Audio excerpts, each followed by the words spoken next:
Assalamualaikum everyone. Welcome to another Quran study. Today we are going to read from Surah 39 verse 5 inshallah. Let's all seek refuge in God from Satan the rejected. Euzu billahi mineşşeytanirracim. Bismillahirrahmanirrahim. The shape of the earth. 5. He created the heavens and the earth truthfully. He rose the night over the day and rose the day over the night. He committed the sun and the moon, each running for a finite period. Absolutely, He is the Almighty, the Forgiving. He created you from one person, then created from him his mate. He sent down to you 8 kinds of livestock. He creates you in your mother's bellies, creation after creation, in trimesters of darkness. Such is God your Lord. To Him belongs all sovereignty. There is no other God beside Him. How could you deviate? So the Quran is full of scientific facts, And by the way, there is a footnote here. Just let me read it. This verse clearly informs us that the earth is round.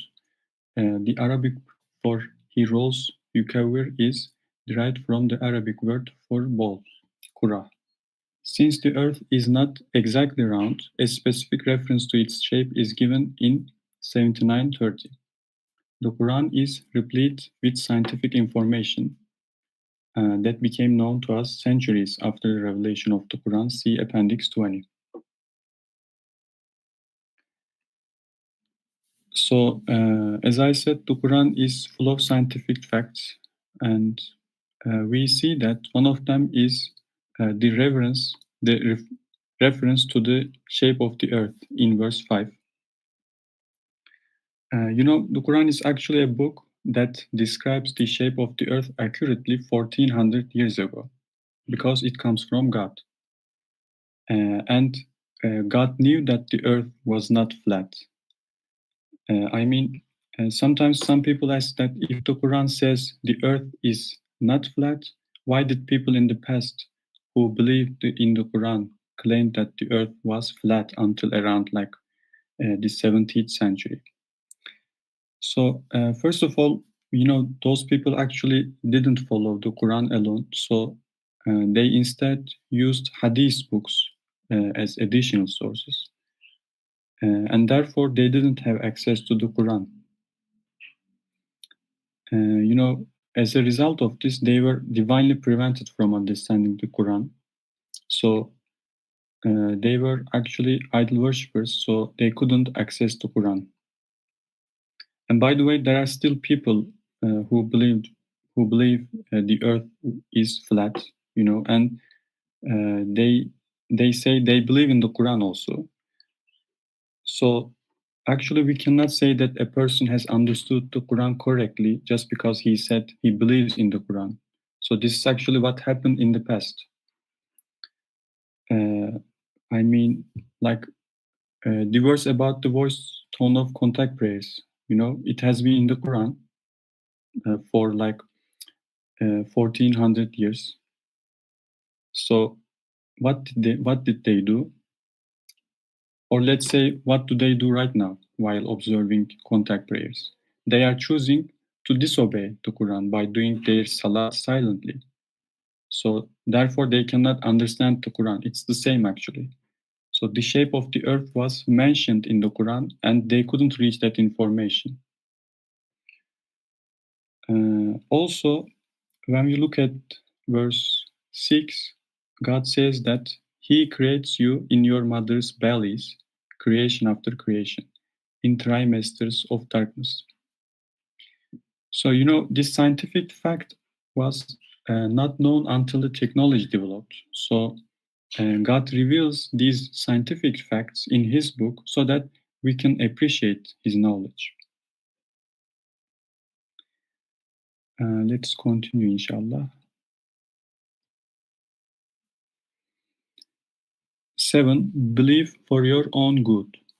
If you disbelieve, God doesn't need anyone. but he dislikes to see his servants make the wrong decision. If you decide to be appreciative, he is pleased for you. No soul bears the sins of any other soul. Ultimately, to your Lord is your return. Then he will inform you of everything you had done. He is fully aware of the innermost thoughts. Uh, we are, here to make a decision between God and Satan. So God doesn't need anyone. He just wants us to make the right decision. So that's why he sends books, messengers, etc. And he put us an instinctive knowledge also to worship him alone. So these are all for us to make the right decision. So that means if a person goes to hell, he really deserves to be there. God always helps and guides believers. But if a person chooses not to be with God, so why does God guide him? We all have free will.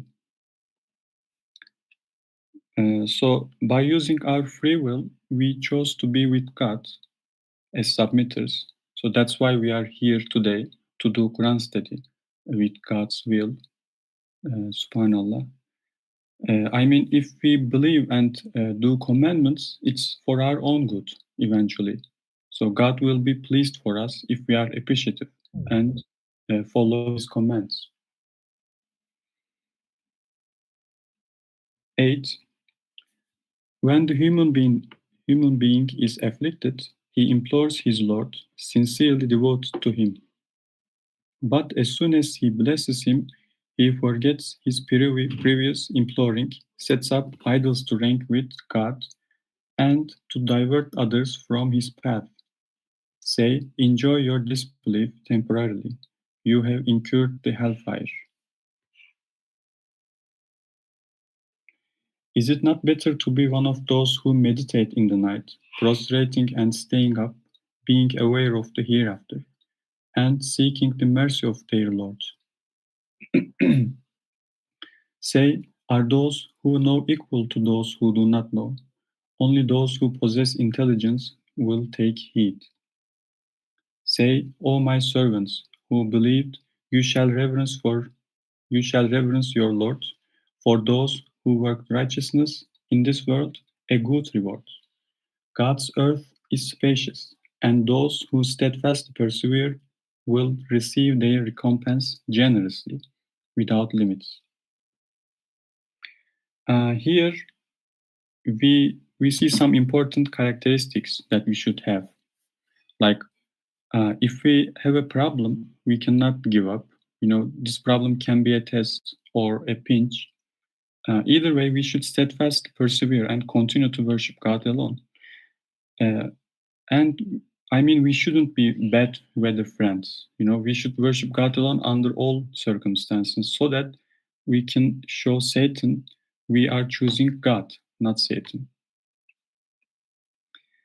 Another trait that we should have is to be aware of the hereafter and also to meditate in the night, as we see in verse 9. In this way, we both develop our souls and attain certainty. I mean, we reach certainty through worship practices. If we think about God, meditate in the night, read the Quran, and do the other practices, we will definitely attain certainty. So, therefore, as we see in verse 10, it is very important to steadfastly persevere in the cause of God. So, now that we accepted the test and took the responsibility, freedom of choice, so we need to focus on this path, submission.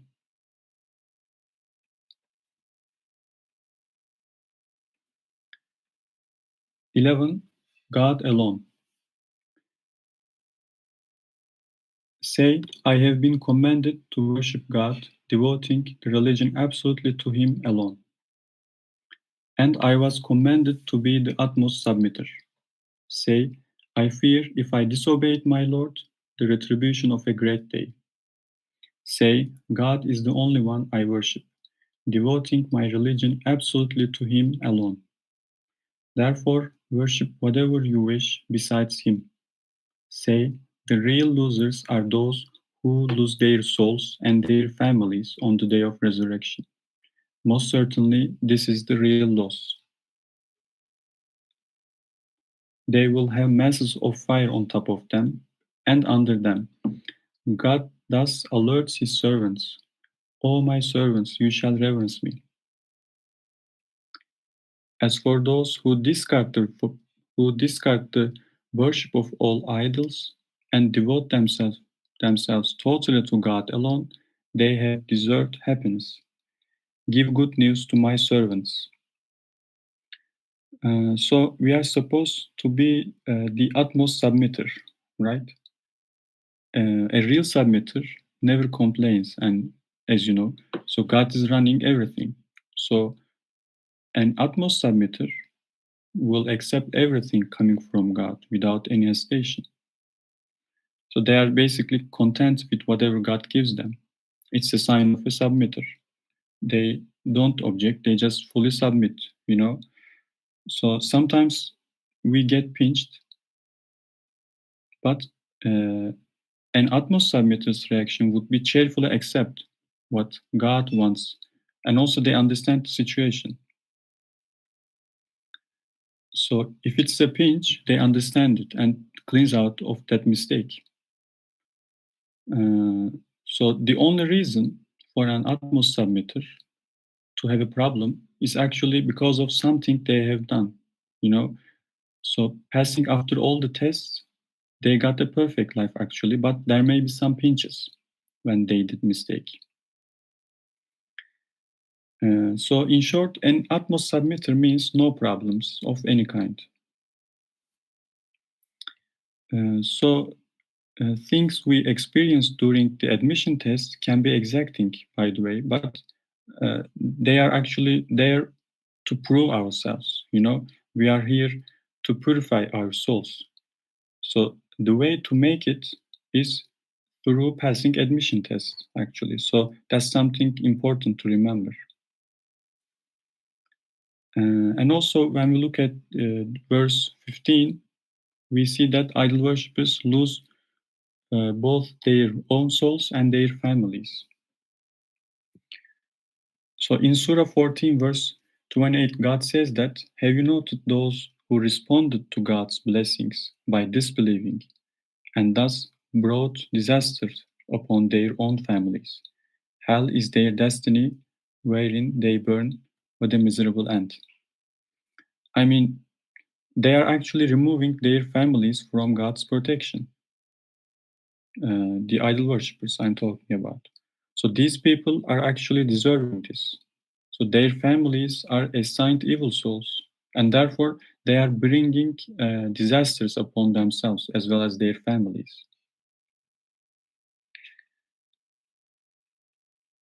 Let's continue, inshallah. 18. Follow the word of God. They are the ones who examine all words, then follow the best. These are the ones whom God has guided. These are the ones who possess intelligence.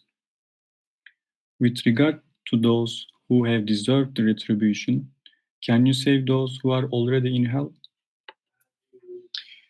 So, the best words are God's words, the word of God. And to make sure that what is actually coming from God and what is coming from Satan, we need to fact check based on the Quran. I mean, anyone can say anything about God, but we need to make sure that what we follow has to be in the Quran. So basically, the Quranic principle is that if it is in the Quran, we follow it. If it is not, then we don't follow it. So that's it actually. No more, no less.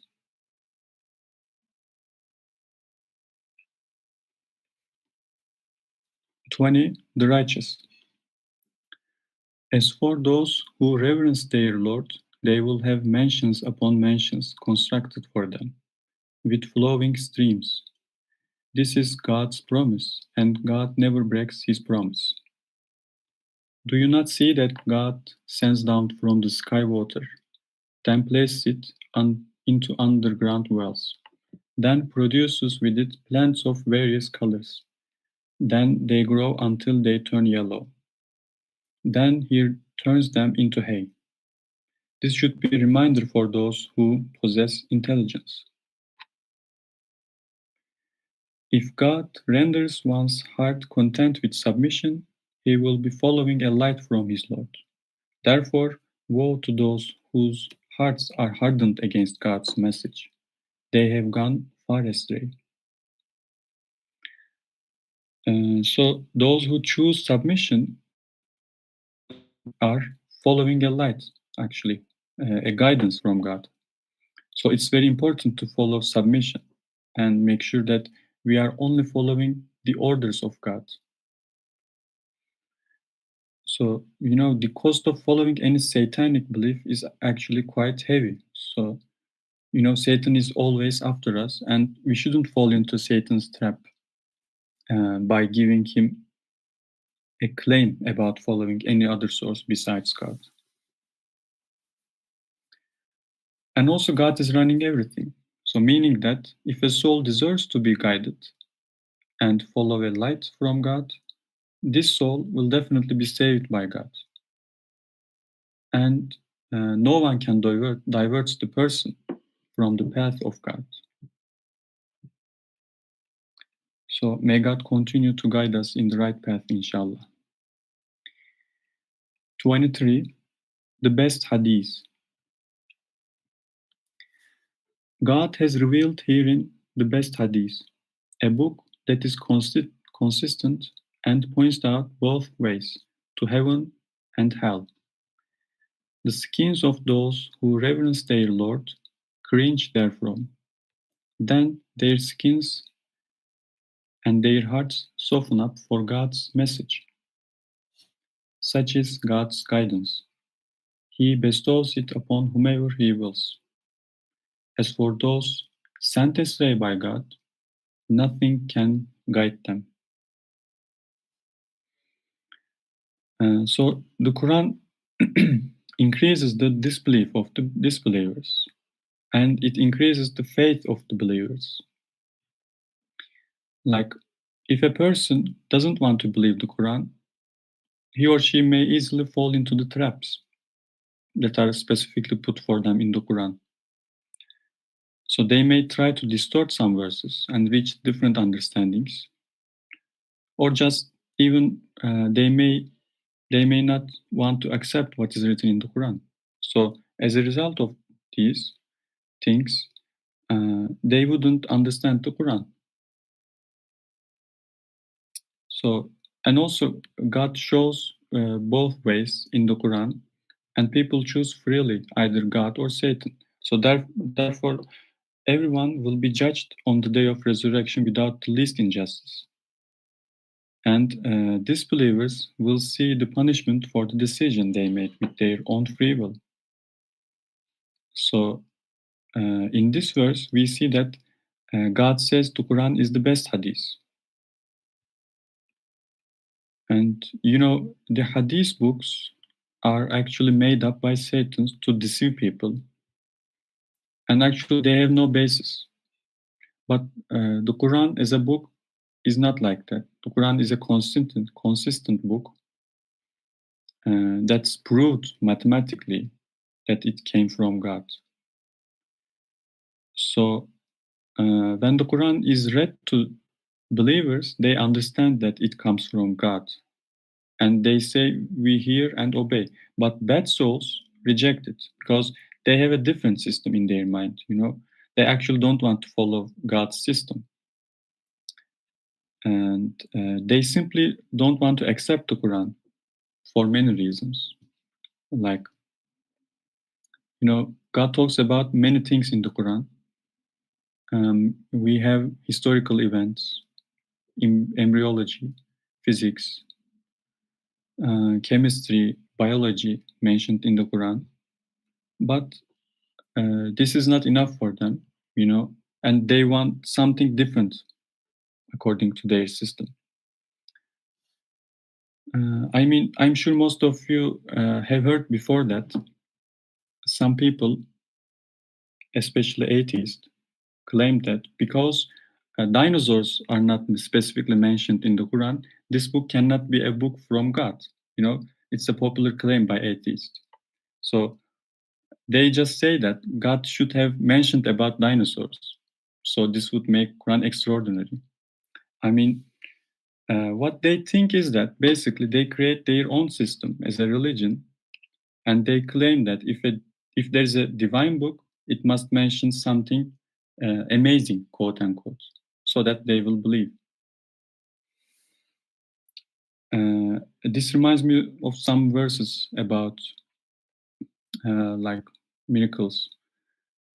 Like God says in the Quran, even God opened a gate into the sky, they wouldn't believe, and they would say, "Our eyes have been deceived, and we have been bewitched."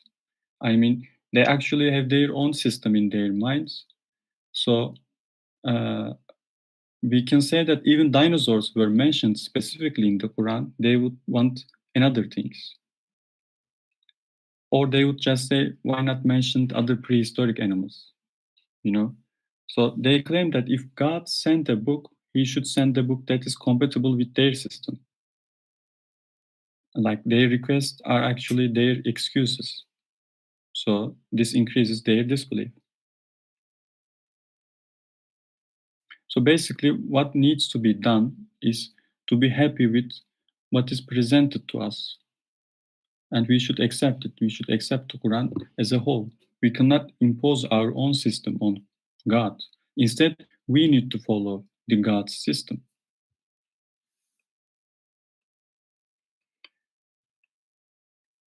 24. What is better than saving one's face from the terrible retribution on the day of resurrection? The transgressors will be told, taste the consequences of what you earned. Others before them have disbelieved, and consequently the retribution afflicted them, whence they never expected.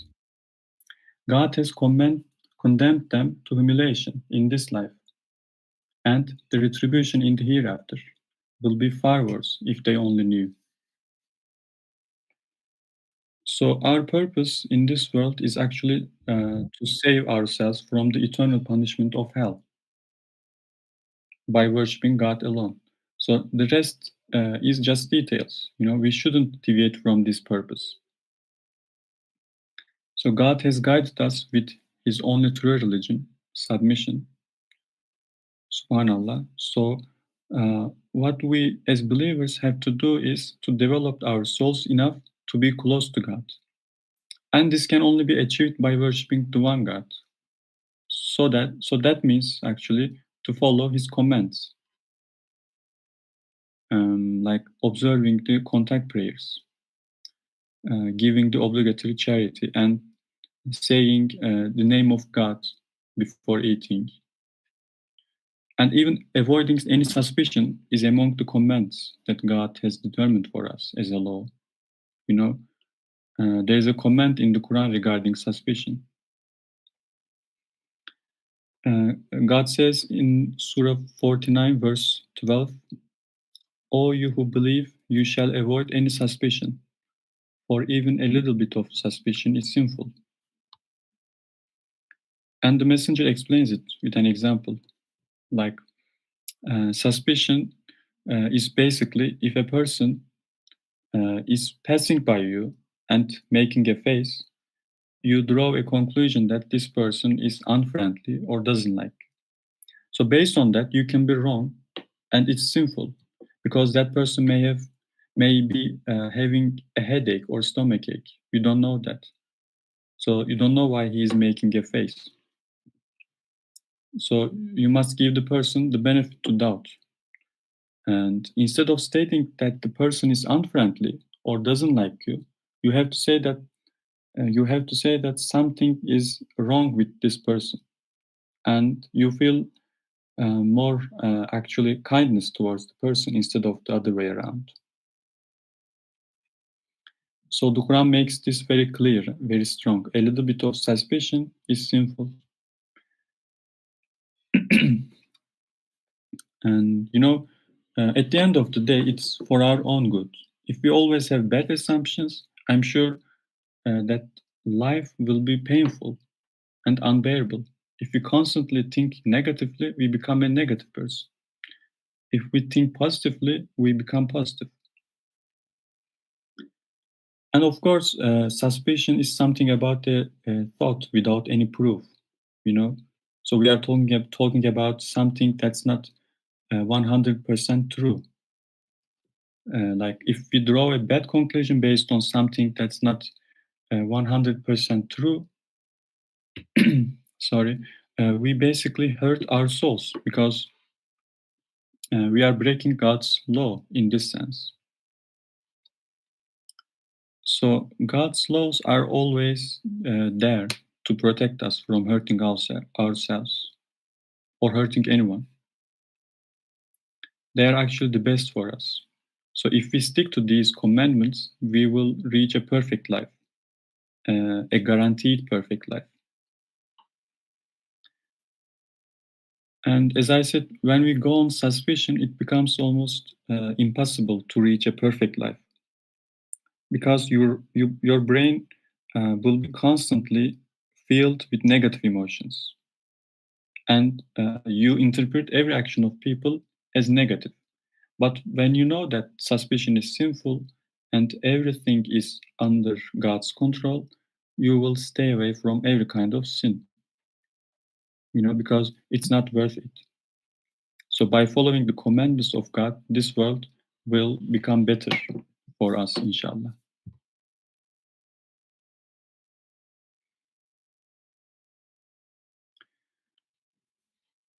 27. Quran, no ambiguity. We have cited for the people every kind of example in this Quran that they may take heed. An Arabic Quran without any ambiguity, that they may be righteous. God cites the example of a man who deals with disputing partners, Hadith, compared to a man who deals with only one consistent source, Quran. Are they the same? Praise be to God, most of them do not know. Hadith, a gross blasphemy. You, Muhammad, will surely die, just like they will die. On the day of resurrection, before your Lord, you people will feud with one another. Who is more evil than one who attributes lies to God while disbelieving in the truth that has come to him? Is hell not a just requital for the disbelievers? So God says that every kind of example is cited in the Quran. I mean, we don't need to go to another source. We shouldn't go to another source besides God. As you know, people who go to Hadith books are faced with endless contradictions. And this situation actually confuses them a lot. They don't know what the truth is. Like, they believe that some laws in the Quran have been abolished based on Hadith books. I mean, because the contradictions of Hadith books are many, they simply believe that some verses of the Quran are now practically abrogated. So instead, the laws in the Hadith books have replaced them, they say. So they are actually dealing with many gods. But as submitters, we are dealing with only one consistent source, the Quran. And we all know how to perform ablution, how to perform contact prayers, in a correct way. Thank God. And we all know that there are only 4 prohibited foods, for example. Like in each sect of traditional Islam, when we look at that, there are more than 4 forbidden foods, and there is no often on agreement on this issue. Uh, Foods that are forbidden according to one sect may be halal in another sect. And they explain this situation like as if it's a diversity thing. I mean, you may say that your favorite color is red, for example, and my favorite color is blue, let's say. This is up to people. There may be different opinions about it in this topic. So everyone has their own different favorite color. But when it comes to religion, we can't say sects are just good. Like we may have different approach, etc. This is actually a satanic trap, you know. You may have different opinion about something that has nothing to do with religion. But when it comes to religion, we should only follow what God said. So when we understand it correctly, all contradictions and confusion are just gone because we are dealing with one source. So we must stay away from even the slightest hint of idol worship.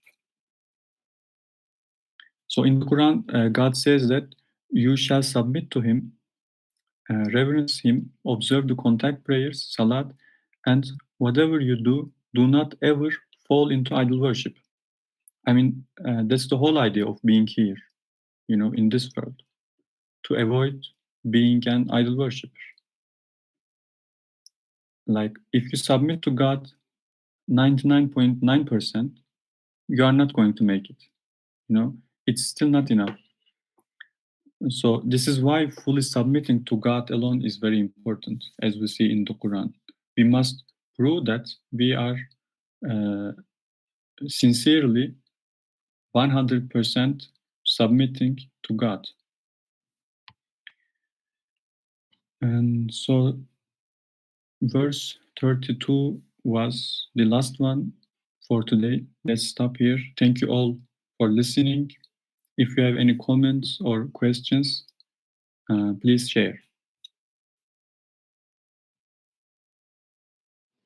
Mashallah, thank you so much. That was great. Mashallah, thank you, brother. Awesome study. Mashallah, thank you.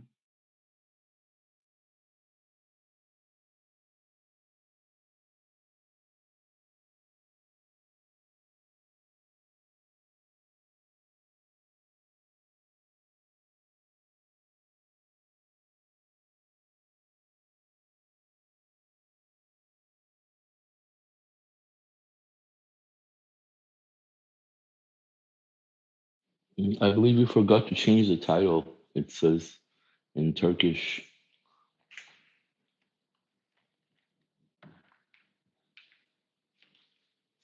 But it's okay. We can change it later. God willing.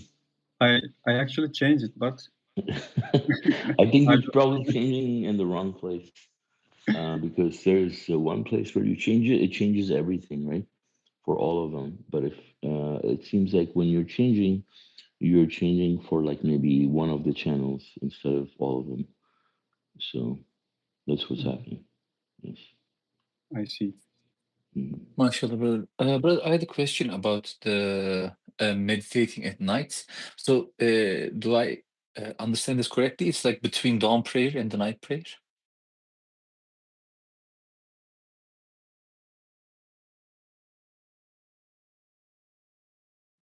Did you hear the question? Sorry, are you asking Yeah. Abdullah? Yes. Yeah. So we read about the meditating at night, right?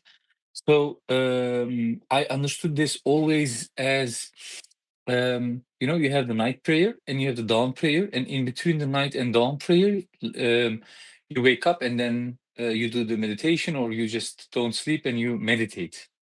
Is this the way that we need to understand the meditation at night, or doesn't that have to do with time between the prayers? Mm-hmm.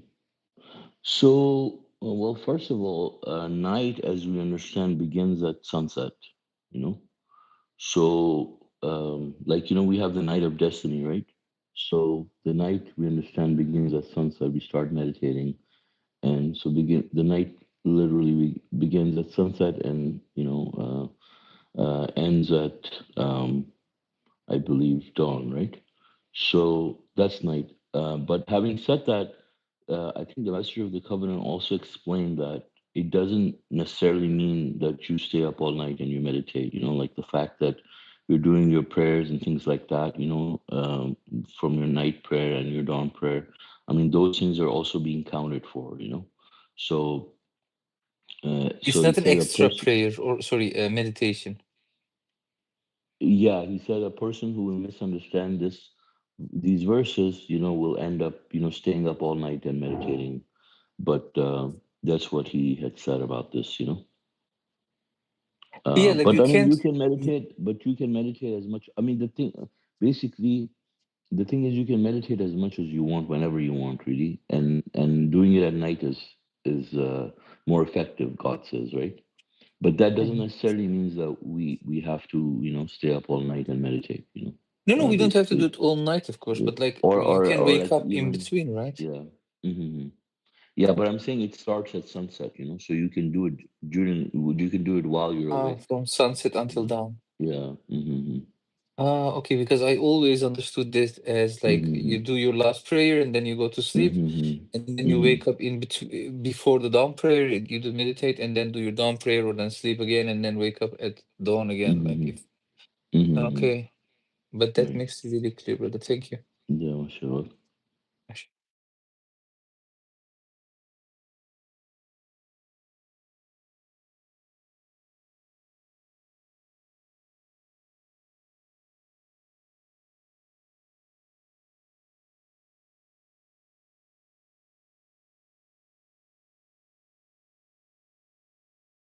And I wanted to add something about the shape of the Earth. A lot of people they first thought that what is it called? The Earth is not round, but it is a sphere. But actually, it isn't even a sphere. Um, there is a scientific word for that, but I forgot that. But basically, what it says is it's like when you hold an egg, let's say you hold it vertically, if you turn it horizontally, then you can see it's not a sphere, right? There's always this edge which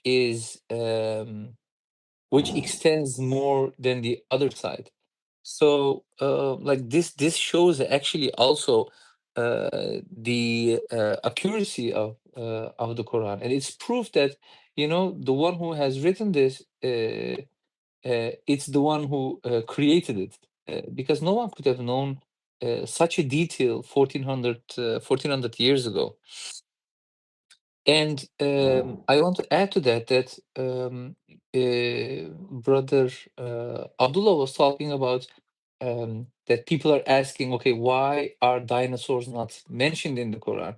So, but there are also so many things, so many other things are mentioned, which is true, scientifically true as well. And if you look at that, you could easily say like this is really impossible for humans to have known like 1400 years ago all these specific details. So it doesn't matter like if there was a verse in the Quran where God spoke in very details about dinosaurs, it's still they wouldn't still believe in it, like that wouldn't still be any proof to them, because if you look at only the shape of the earth, that only today, like the last 100 years maybe, or maybe 50 years, people really understood that it's not even a sphere, because for a long time they thought, after understanding it was round, they said, okay, it is not really round, it's a sphere, but it's actually not even a sphere. So this should be sufficient enough for someone who is trustworthy hmm to hmm accept this.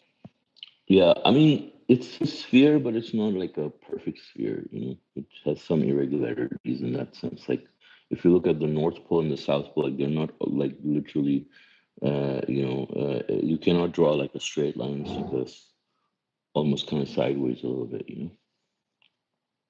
So it's like an egg, right? Because the egg is not a perfect sphere. It can be, and you can have different types of eggs. Like, it doesn't mean that it has to be just the shape of like a chicken egg or something.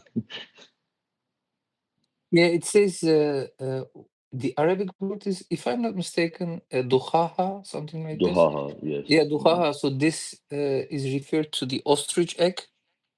Mm-hmm. If I'm not mistaken, that was it, right? I don't know. Ostrich egg. Yeah, the egg of an ostrich.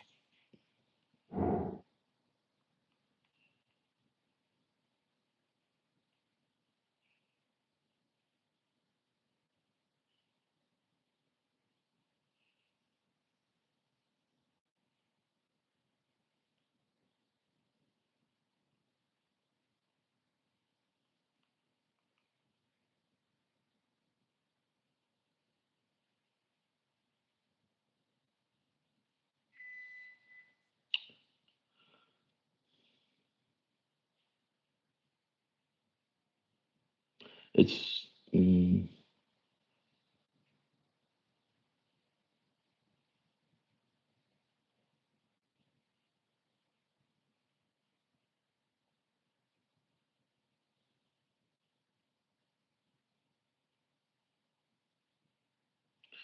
yeah. If you look at the shape of the Earth, they still classify it as a sphere, but it's an oblate sphere, which means it's not a perfect sphere. Does it called the hypersphere? Oblate sphere is what I read on NASA.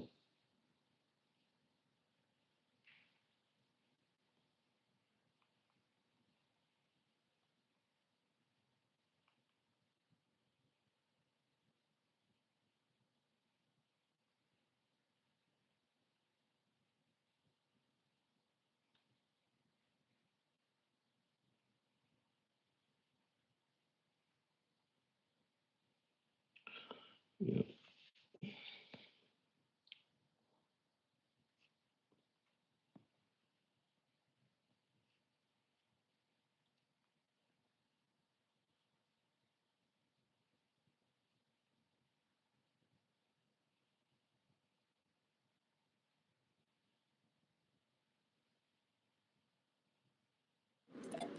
Mashallah, like verse 27 that talks about the examples that the Quran gives to people.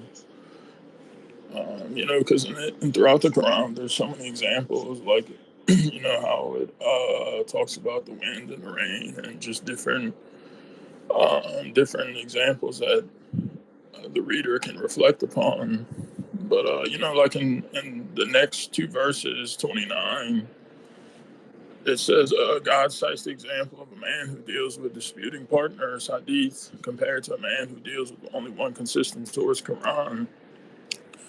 And it asks if they're the same. And obviously we know they're not. So we can see here, like, for example, if you ask anybody, even these, like, let's say who owned, or was going to hire somebody, right, for a job or something, or to render some type of service, you would want to hire the company or the person that is consistent in their work, or even in the fact that it's just consistent, just has a consistent source or supplier or something for the job, versus someone who is doesn't have it together, right, and could make mistakes on the job and stuff, so there's just there's clear clear for the reader, and for let's say someone who believes in hadiths, or that you're showing them this. There's plenty enough information and examples to to show these people, or at least make them think about the stuff that they're following. And we can see all the division too in the Islamic world today. All the disputes, exactly as it says. There's some people that believe in authentic hadiths. I've heard, like, people make excuses. You think they're against hadiths, but then they talk about, well, no, those are the verified or unverified hadiths and stuff. But it's all the same, because whether, and I even heard this one time. I said if a hadith agrees with the Quran, then it's acceptable. But I think that's just like another trap for people, to you know because it's like the verse said, you have to, when the Quran alone and God alone is mentioned, that's their hearts, they don't want to accept that. They become it disturbs them. So, mashallah.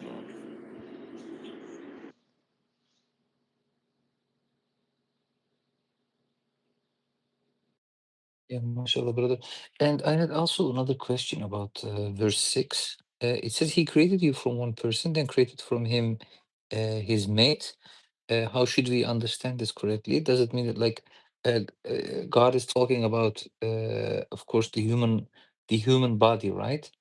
and from the same materials he created his mate, or did God took some material from the human body and made from that the mate? And the other thing is also in the same verse where it says, he sent down to you 8 kinds of livestock. 8 kinds. Can we have more information about this? Like, what are these 8 kinds? Or is it, it's not allegorical, right? Because God is talking about the earth, if I understand correctly.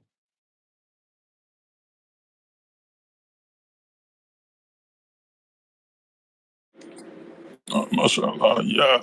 Verse 6, I always thought of it as Adam and Eve. Like Adam was the one person, and it says from him, meaning Adam, his mate Eve was created. But yeah, as a livestock, I'm not sure. I'm interested to hear that too. Yeah, so for the livestock, you can go to um, verse uh, 6, 143. So it talks about 8 kinds of livestock regarding the 2 kinds of sheep and the 2 kinds of goat. Is it the 2 males he prohibited or the 2 females? You know, or the contents of the wombs of the 2 females.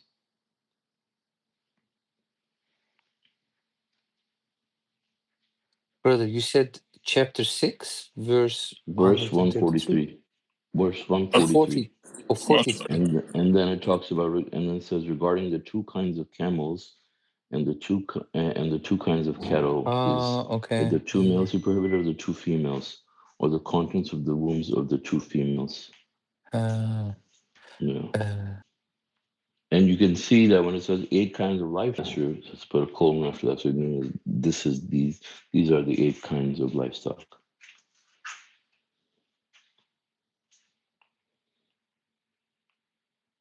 and he's challenging, like asking them if they know which one is prohibited.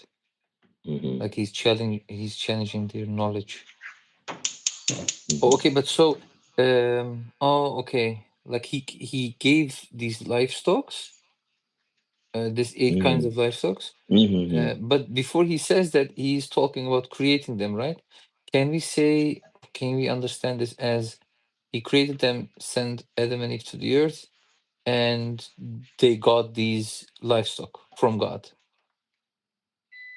and they were also 8 kinds.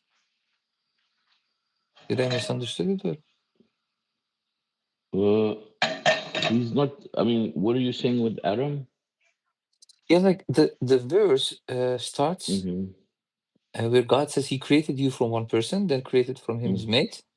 Mm-hmm. So we understand Created this from him, as, obviously, him is talking about Adam, right? Him cannot yeah, be Earth, Adam. And then, right? so the first question was like his mate is created from him, so from Yeah, his um, uh, body material, I think. yeah. Mm-hmm. Okay, so You that we can think of understand. it as a clone, in a way, Oh, yeah, yeah. And the messenger right? talks about it as well, right? Now I remember. Yeah, Mm-hmm. you're right.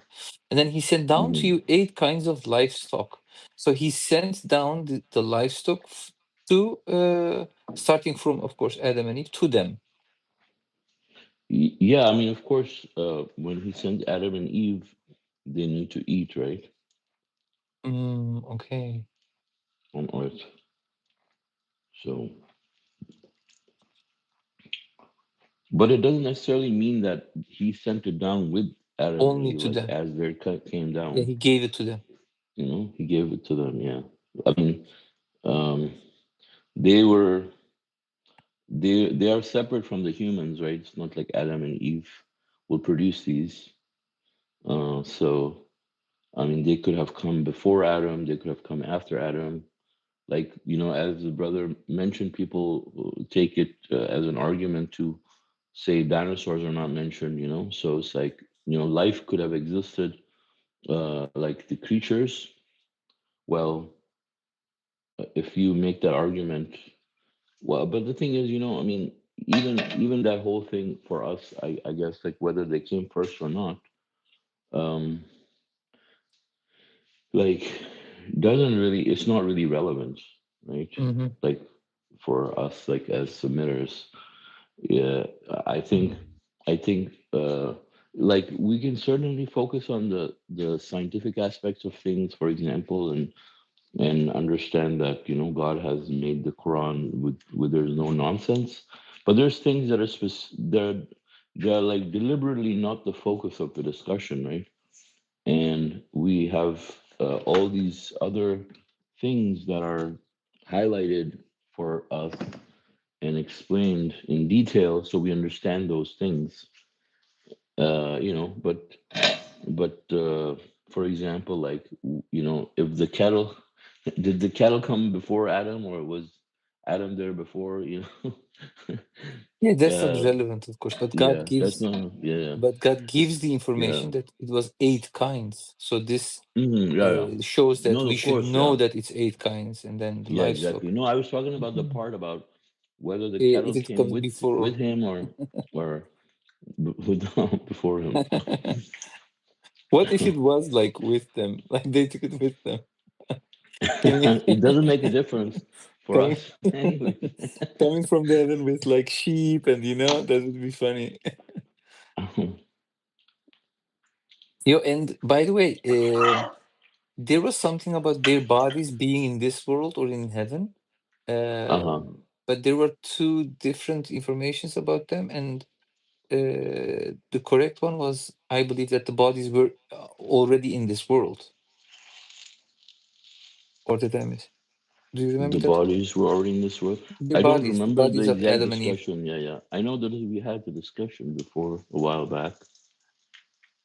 Yeah, Hmm. because the messenger that first he says like the bodies were also in heaven with their souls, and then I think Uh-huh. when new information came, he said no, the souls were in heaven, and then um, their bodies in this world.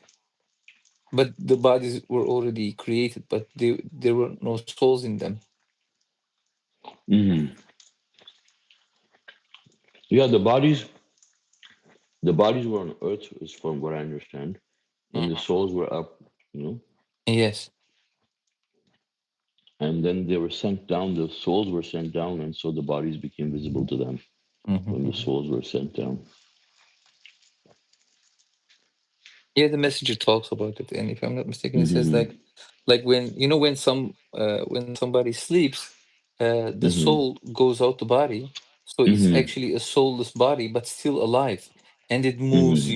It makes sound and that kind of stuff. So, Hmm. uh, if I'm not mistaken, it was that what he told. Like they were already created, but they were in some kind of a sleep, and then when the time came, the souls went into the bodies. Hmm.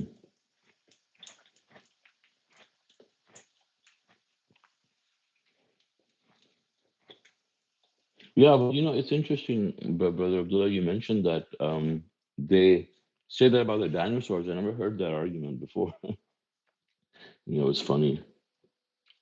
Yeah, it's popular in Turkey, I guess, Oh, wow. among atheists. They say, Hmm. like, why dinosaurs are not mentioned in the Quran? Why this? Why that? Hmm. So I mean, that's not good, but I mean, I'm saying that's good in a way that they have atheists in Turkey, because normally you can't find atheists in an Islamic country, they kill them. Yeah, true. Mhm.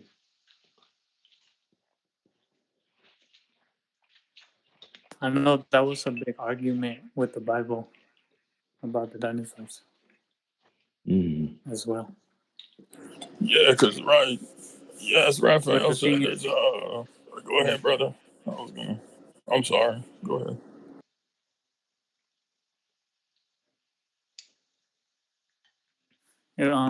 I was gonna say that God gives us more. Like Brother Abdullah said, if they would even gave him that little word, that little sentence, they would want something else. It's not really that. God gives us way more. This awesome miracle and just so much. For the human being to take heed. If you're a true believer, you see the truth. You just submit. SubhanAllah. Mhm. God gives us way more than that. Mashallah. Yeah, I was gonna say there's there's a lot of Christian sects I've heard that divide themselves on like the Earth ages and stuff. Like that they only say the universe, despite what science shows with like the age of stars and stuff. I think they only say it's like 4,000 years old or something. And then there's different interpretations and like but yeah, it's pretty wild. Yeah, they literally believe it's 4,000 years. Wait, what was that? Well, so they literally believe that it's 4,000 Yeah, years. yeah, Yeah. they really do. They really do. Yeah. Despite like they must think the sun is 4,000 years old. And it's like, I mean, even some of the elements. I mean, right here on if you carbon date some of the elements or natural resources here on the Earth, you can tell that it's very older than 4,000.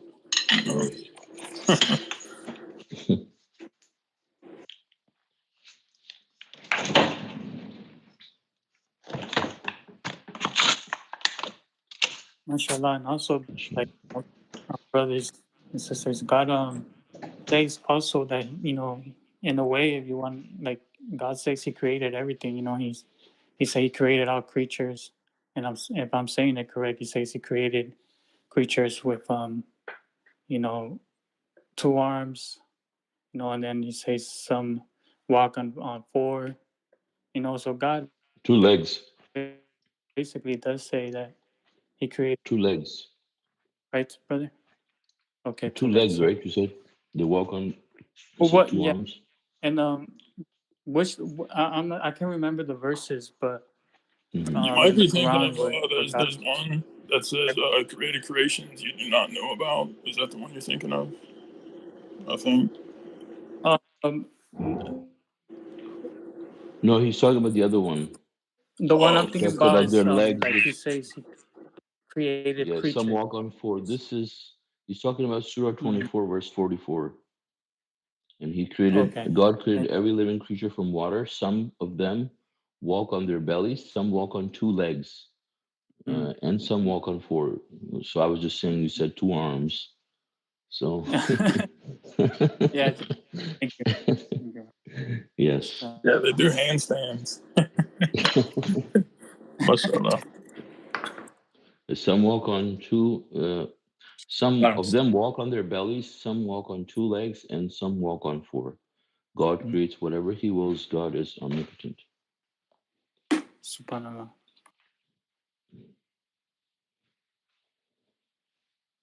Yeah, it also kind of reminds me of like with the bellies thing. Like if you look at snakes and stuff, and there's like kind of this engraved fanaticism in Christianity just for people to hate snakes. Like really, it's really bad with some people. It was like kind of taught to me too because they use the devil as the snake as being like the allegorical depiction or representation of the devil, like especially when he went to. But I mean, we know that's not the case. Like the snake is a submitting creature, and I just made me think about that.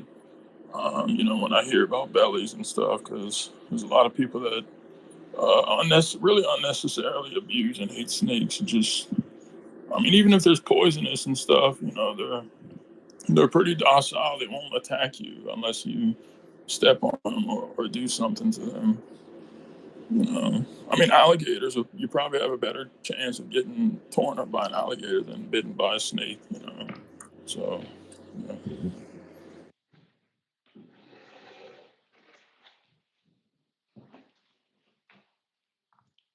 I'm not saying I like snakes or anything, but I was just wanting to point that out. Like with a lot of Christians, it's a fanatic thing just to hate snakes for no reason. Yeah, I mean, snakes are beautiful creatures, and Yeah, it's most of them are non-poisonous, anyways. Yeah, exactly. Mm-hmm. Yeah, and they serve super important purposes like rodent control and stuff, Yeah. like things that can carry, diseases. They'll eat them and stuff. Yeah. It reminded me of this one time I went to this kid's birthday party, and they had brought this, I don't know, somebody who had like so many different kinds of snakes, and he was passing them around to all the kids, and everybody was playing with snakes and taking pictures all over their bodies and stuff. It's crazy. That's great. Just the way you said it, everybody was playing with snakes. That's pretty cool. Yeah. Mashallah.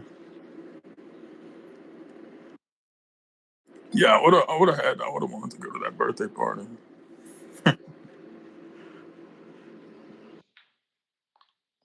There were circumcisions anyways.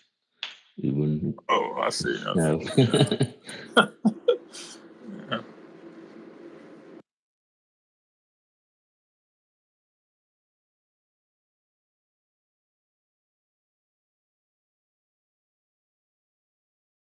Subhanallah, the ball pythons, they're very popular right now as pets too. They're pretty awesome creatures. They turn like into a little ball and they just stay there for like the majority of the time. Pretty cool. Mashallah.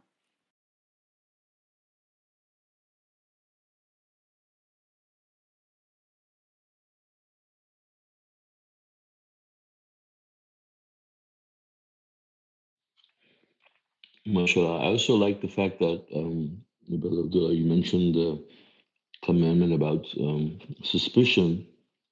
I'm not sure exactly how it was related to the verses you were reading, but mashallah, it was a good reminder for us. Suspicion is something that we always, fall into. Like it can be very easy, if we're not careful, to be suspicious. We think about stuff, and we're really convinced, and sometimes we feel that it's justified because we really believe it.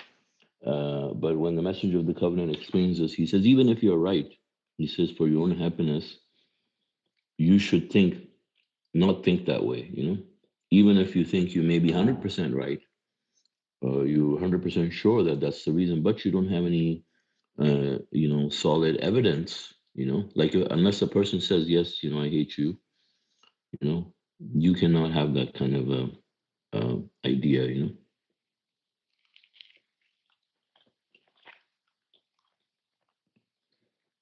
Yeah, mashallah. It's also, yeah, like you said, you brought up the point about our happiness too. So if we're walking into the convenience store to get something, or even we're going through a drive-through, and we think the cashier or something is making a face after we don't tip them, you know, it's important to just smile back, and even if they are, even if they aren't, but they could just be, exactly like it was said, they might have something pressing on their minds, back home or something. So yeah, we should have Yeah. compassion. That's a good reminder. Compassion with people and kindness for our own sake. And everybody, all situations.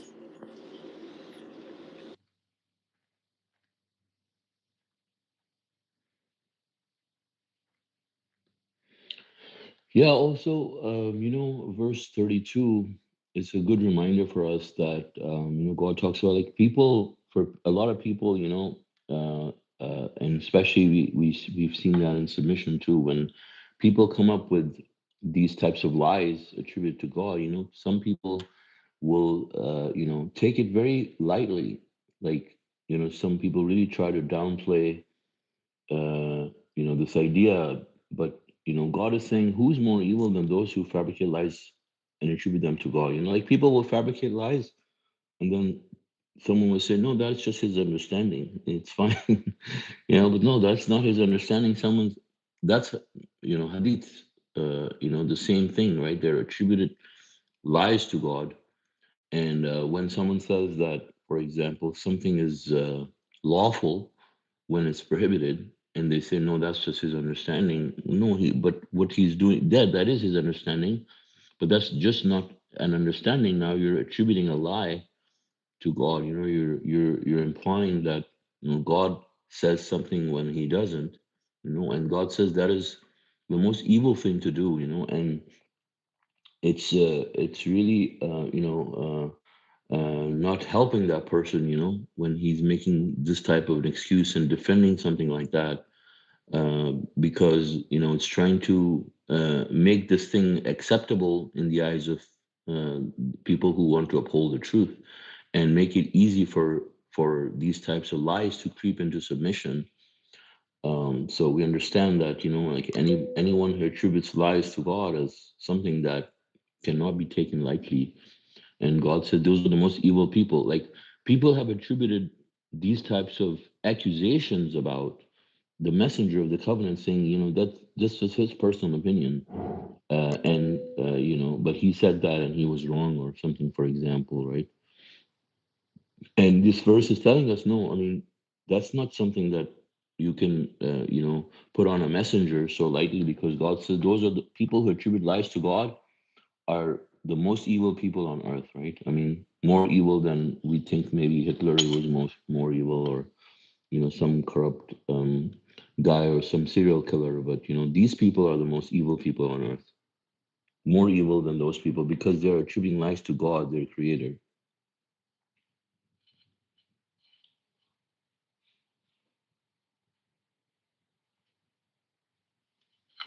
Yeah, it's very important, and like you said, these people that take it super lightly, it just shows their lack of reverence and just wherewithal for Hmm. the consequences and like hereafter and stuff. And then Hmm. also, like you said, if you say something about the messenger, they could say, oh well, that's also attributing a lie to God, because that's God's appointed messenger. And just because they're not like directly saying, oh, God is saying this, like if they like you had just mentioned, brother, if they're trying to put their opinions and stuff in place of the messengers and saying he's wrong or this, that's still attributing lies to God. That's still it still falls under the same category. Just for those who think that, like that, who are doing that, who don't take it that seriously.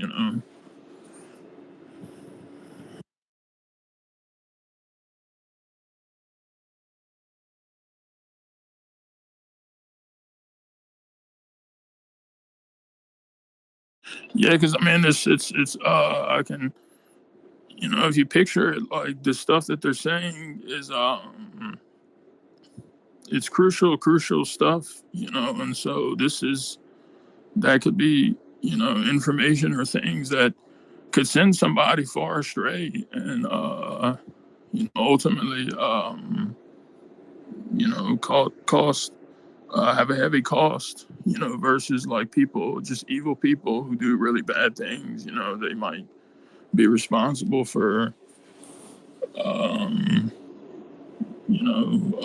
just different things with a few different people. But I mean, if stuff like their lies and stuff spreads, I mean, we can see the damage that has happened with Christianity, with Paul, for example. I mean, he's one who comes to mind too. He just attributes lies to Jesus and all this other stuff, and we can see how many people have been led astray. And he was actually a Jew too, or quote unquote Jew. He was from the Pharisees, and his name was actually Saul. And so they don't like calling him Saul because but it's just an example of like, because when I used to read these verses, I was like, oh, how can someone like that be more evil than like a serial killer or something, or someone like really like Hitler? But when you look at it that way, um, in that perspective, and the amount of damage, much more damage they can do, um, you can see how bad they are. And like, of course, them lying about their creator is just really a really bad, big crime.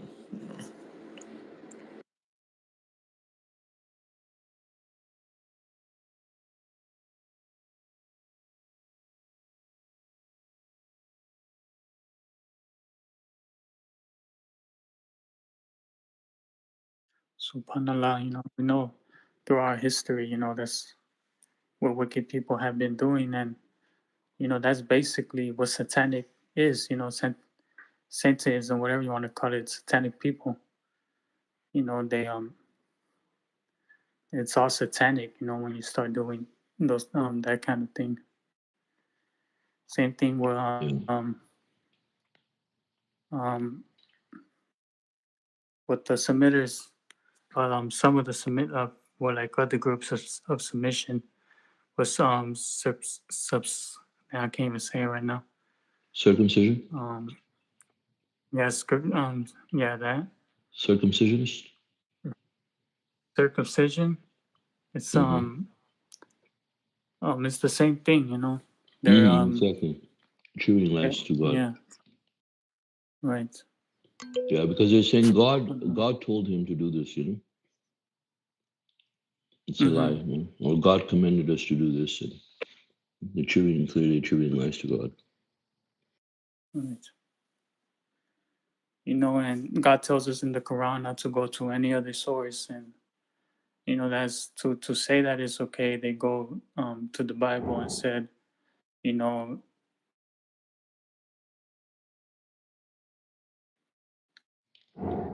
Yeah.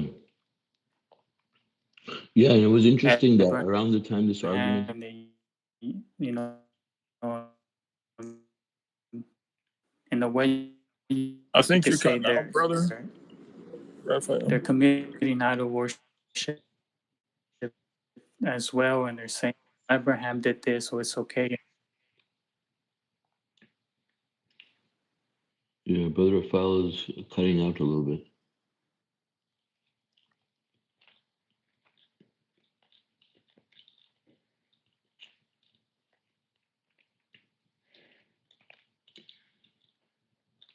Yeah, it's interesting because around the time when the circumcision argument started, some of these very strong proponents of circumcision, they said like, yeah, we can. And we said, and then they started having Bible studies in their masjid, if you can imagine. Specifically, they doubled down on it. They had Bible studies.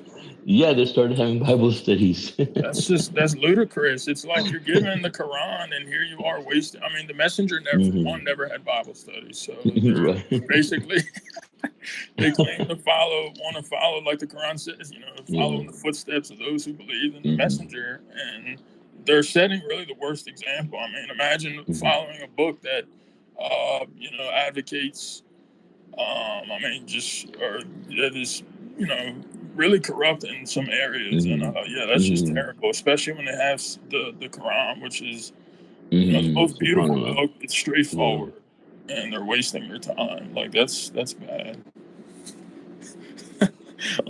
it's it's, it's yeah, that's very Mhm. wild.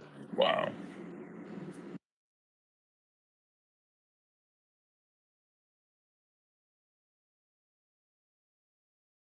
Yeah, and I mean it's just like the verse. Wow, just thinking about it, it's just the people that are dealing with disputing partners. They're literally that's their hadith.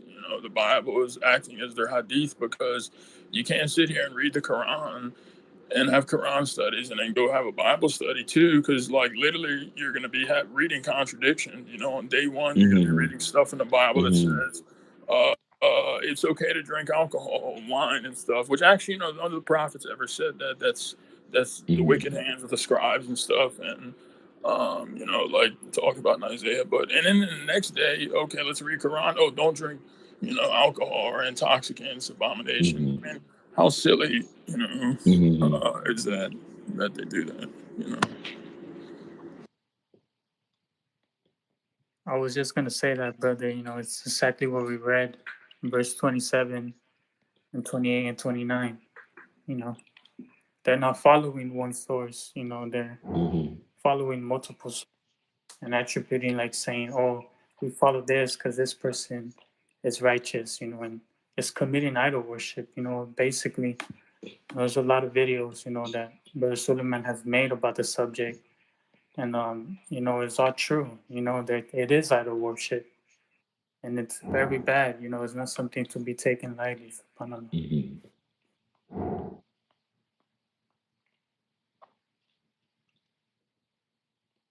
Yeah, it's just a trap for a lot of people, just to, Satan is looking for ways and means to trap people who are claiming to worship God alone in these ways. And really, this just shows how deceptive Satan is. Like yesterday, Masha gave a sermon about Satan and his deceptions, and this is actually like this is a practical demonstration that we can see how these people have been trapped by Satan and how those lies were fabricated and attributed to God to deceive these people. And Satan, because I mean, if you put 100, more than 100 people, or actually more, in one group, then it becomes a real attraction for Satan. It's like, okay, well, if I can get these 100 or 200 people, I guess it's way over 100, probably around 200, right? At least. So if he says, if I can get these 200 people, that would be great. So just go and try to promote this idea, and if they buy it, I mean, all I have to do is convince a few of them, and then the rest will follow them. And that's how we got them. But I mean, it started. It started. Where did it start? It started right in the heart of Tucson. Where the messenger was after he passed away, of course. And this person named, he not this Abdullah, but this person named Abdullah, who was also Turkish. But, he came up with this article, and he started promoting it, and a lot of people were calling him and asking him what to do with their sons, like they're being born, and he was telling them, because he was like seen as like the Pope, at the time after the messenger passed away. They're all looking up to him and respecting him, and he was fitting in that role, like almost acting like he was like one of these like saintly figures, and being very nice to people and everything, and acting very righteous and holy and stuff. And whatever he'd say, people would just blindly follow him, and these people followed him, and and just made the thing much worse. Yeah. Anyways.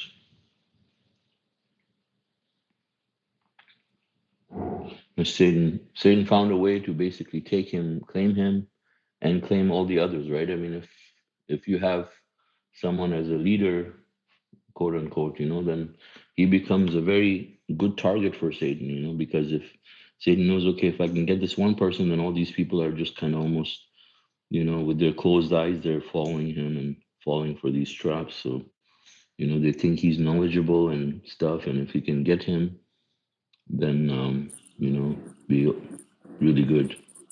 Yeah, exactly. And I think Hmm. we even have an example from the messenger how I think he was talking about how Satan pledged, or I don't know if pledged is the right word, but he said, instead of like wasting his time like on Hmm. everybody, he's just going to go after the leaders. Hmm. And therefore, if he gets one, like Kenneth Hmm. Copeland or something, or that Abdullah guy you're talking about in Hmm. Mustard Tucson, he, Hmm.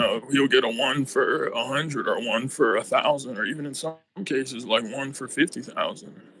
For some of Hmm. these people. Yeah.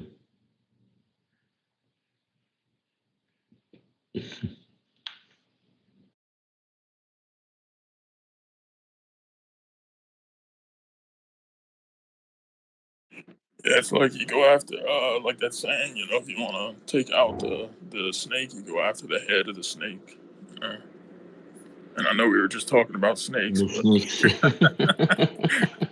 you see what I mean? It's like that. Yeah. I just call my, it's like, it's something Yeah. they used to tell us, But yeah, no, snakes are cool. Hmm. Much of them.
Yeah, I think. Oh, yeah. Also, we read about intercession, and intercession is one of those lies that Satan has made.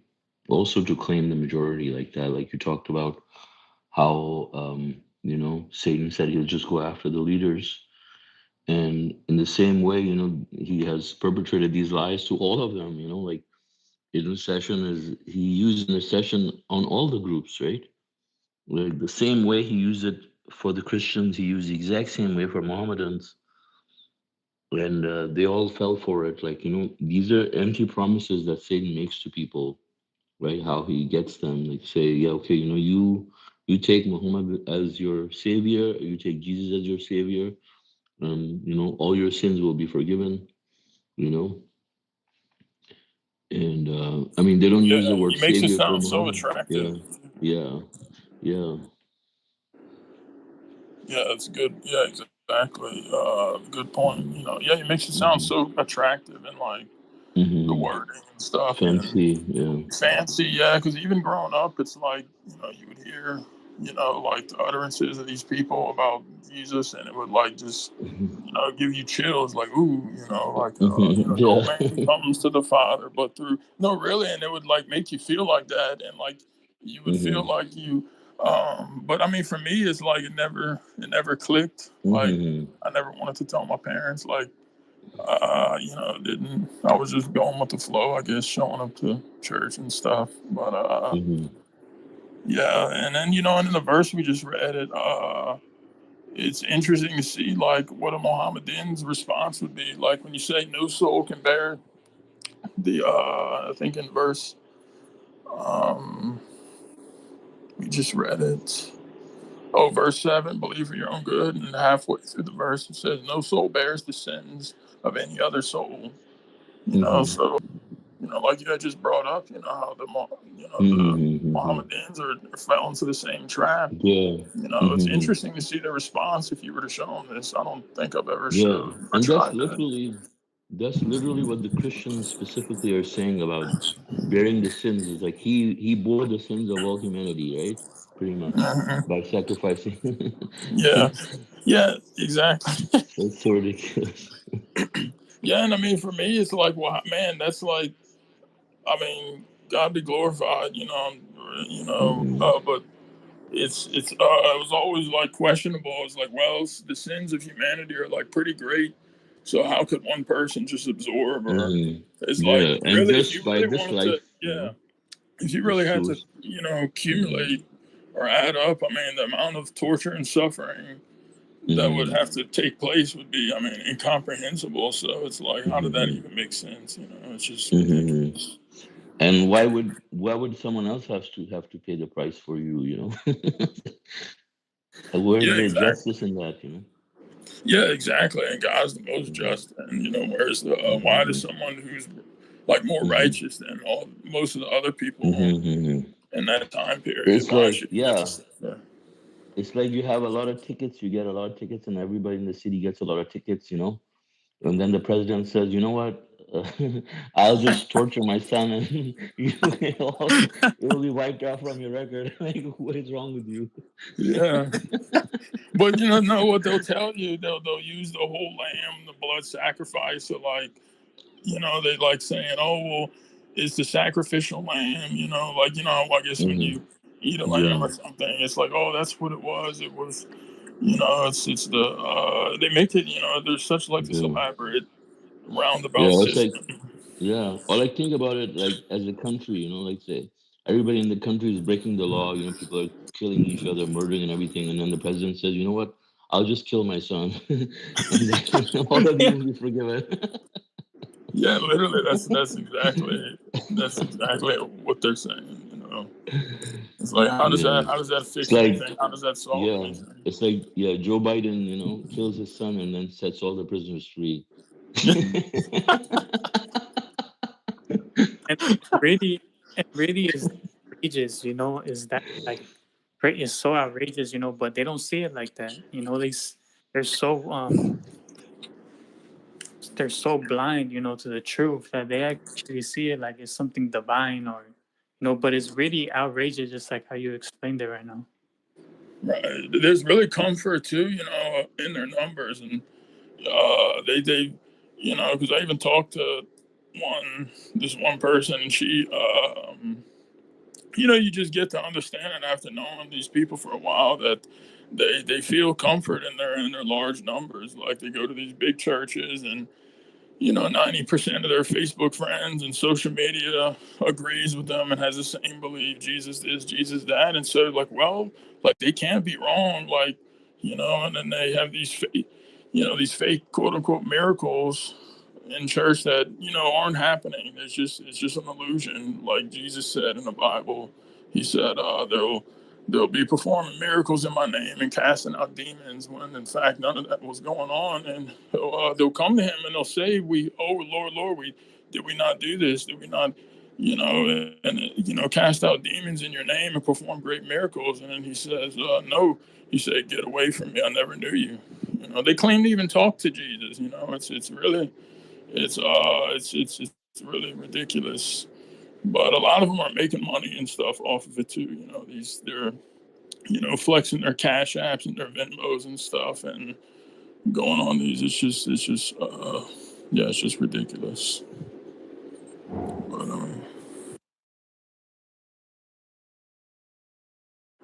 I had to stop myself because I was gonna, I was just gonna keep going on. But, I just see so much of it, But, mashallah.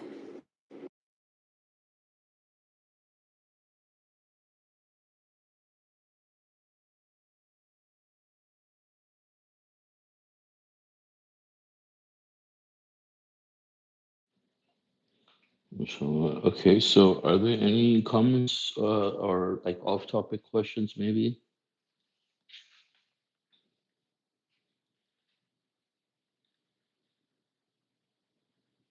All right, so if there are no other comments or questions, God willing, we can conclude the study. Thank you, Brother Abdullah, for leading the study. God willing, our next English Quran study would be on Tuesday at 2 p.m. Pacific time. God bless you all. Assalamu alaikum. Selamünaleyküm.